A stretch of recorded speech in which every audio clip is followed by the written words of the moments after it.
अस्सलाम वालेकुम, मैं हूं सैयद अलाउद्दीन। देख रहे हैं आप मुझे मेरे सोशल मीडिया प्लेटफॉर्म्स पर। आज मैं आपके साथ एक अफसोसनाक और दिल हिला देने वाला वाक़या शेयर करने जा रहा हूं, जो हमारे माशरती अलमियों की एक तल्ख़ मिसाल है। ये कहानी है डॉक्टर आयशा की, जो किर्गिस्तान से MBBS मुकम्मल कर कर पाकिस्तान वापस लौटी, लेकिन यहाँ पर खुशियों के इस्तकबाल के बजाय मौत ने इनका इस्तकबाल किया। मीडिया रिपोर्ट्स के मुताबिक ये वाक़या पेश आया है ज़िला जंग के इलाके सैटेलाइट टाउन में। यहाँ एक घराना रहता था जिसका सरबराह मोहम्मद मुश्ताक, इनकी अहलिया नाइला मुश्ताक, एक बेटी आयशा जो कि 26 साल की थी, और एक बेटा जो कि 18 साल का था जिसका नाम उमैर है। मुश्ताक साहब के पास जो है वो ज़राई ज़मीन थी जिससे वो अपना गुज़र बसर करते थे। मुश्ताक साहब के पास ज़राई ज़मीन थी जिससे वो अपना गुज़र बसर करते थे। इनका बेटा उमैर जो कि पढ़ाई से दूर भागता था, बिल्कुल भी पढ़ाई में दिलचस्पी नहीं रखता था। इसी वजह से वालिद ने जो है बेटे को ज़मीन और कारोबार में साथ लगाने का फ़ैसला किया। दूसरी जानिब इनकी बेटी आयशा जो कि पढ़ाई में नुमाया रही, और वालिद का ख्वाब था कि अपनी बेटी को डॉक्टर देखें। इन्होंने जो है लाखों रुपए खर्च कर कर अपनी बेटी को किर्गिस्तान भेजा डॉक्टर बनने के लिए, और बेटी भी बहुत मेहनती थी। अब 20 जुलाई को आयशा जो इनकी बेटी है वो MBBS मुकम्मल करके पाकिस्तान वापस लौटी। एक खुशी का समा था, घर में तमाम लोग खुश थे।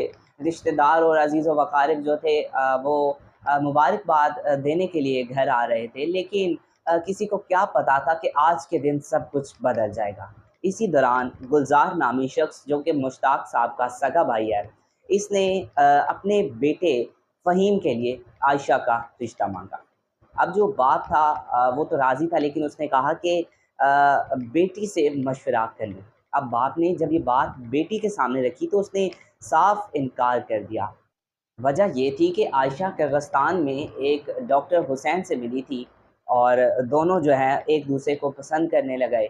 और जो आयशा है उसका मंसूबा ये था कि पाकिस्तान जाकर कुछ प्रैक्टिस करेगी और फिर हुसैन से जो है वो शादी कर लेगी। ये सब बातें जो है ये आयशा ने अपने वालिद को बताई, और पास ही बैठा इसका भाई उमैर ये सब कुछ सुन रहा था। और उमैर भड़क उठा कि हमारे ख़ानदान में ऐसा नहीं होता कि लड़कियां जो है वो अपने फ़ैसले खुद करें, और तुम्हें वहाँ पढ़ने के लिए भेजा था, ये सब कुछ करने के लिए नहीं।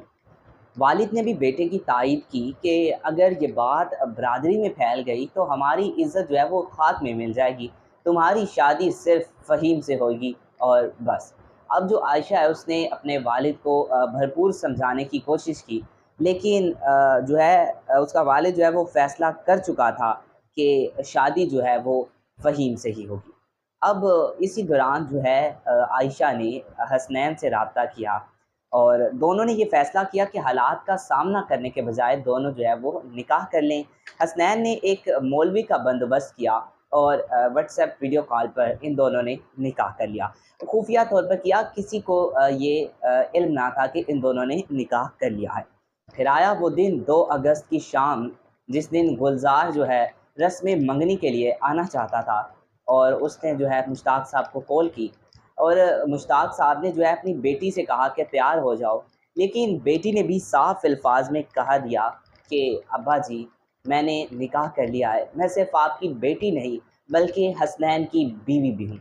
अब ये सुनकर घर में तूफ़ान आ गया, लड़ाई झगड़े शुरू हो गए, गालम गलौज। उमैर ये सब कुछ सुन रहा था। वो कमरे की तरफ भागा और अंदर से पिस्तौल निकाल कर उसने अपनी बहन पर फायर कर दिया। अब उमैर जो है वो फ़ौरी तौर पर मौके से फ़रार हो गया। वालिद वालदा देखते रह गए, लेकिन कातिल को रोक ना सके। जब पुलिस को इत्तला दी गई, और वालिदैन ने FIR में जो है असल कहानी छुपाई। इन्होंने कहा कि बहन भाई के दरमियान खाने पर झगड़ा हुआ, और भाई ने पिस्तौल निकाल कर फायर कर दिया। अब मुद्दई भी जो है वो वालिद या वालदा के बजाय चचा को बनाया गया, ताकि जो है सुलह हो जाए और उमैर को जो है बचाया जा सके। लेकिन तफ्तीश में हकीकत सामने आ गई। अब मोहल्ले वालों और पुलिस की तहकीक से ये वाज़िया हुआ कि ये गैरत के नाम पर कत्ल था। वजह ये थी कि आयशा ने अपनी पसंद का निकाह किया। ये सिर्फ इस घर की कहानी नहीं है, बल्कि ये हर उस माशरे का चेहरा है जहाँ तालीम याफ्ता बेटी को इज़्ज़त दिए बगैर गैरत के नाम पर कत्ल कर दिया जाता है। اور بیٹے کو تربیت کے بجائے اس کے ہاتھ میں جو ہے وہ بندوق تھما دی جاتی ہے۔ اگر والد نے روکا ہوتا یا پھر گھر میں اسلحہ نہ ہوتا تو آج ڈاکٹر عائشہ زندہ ہوتی۔ یہ ایک بیٹے کی کہانی ہے جو خواب لے کر اٹھی، مگر اپنے ہی گھر کی گولی نے اس کا خواب چکنا چور کر دیا۔ ناظرین، یہ تھی آج کی ویڈیو، جلد ملاقات ہوگی ایک نئی ویڈیو کے ساتھ۔ اللہ حافظ۔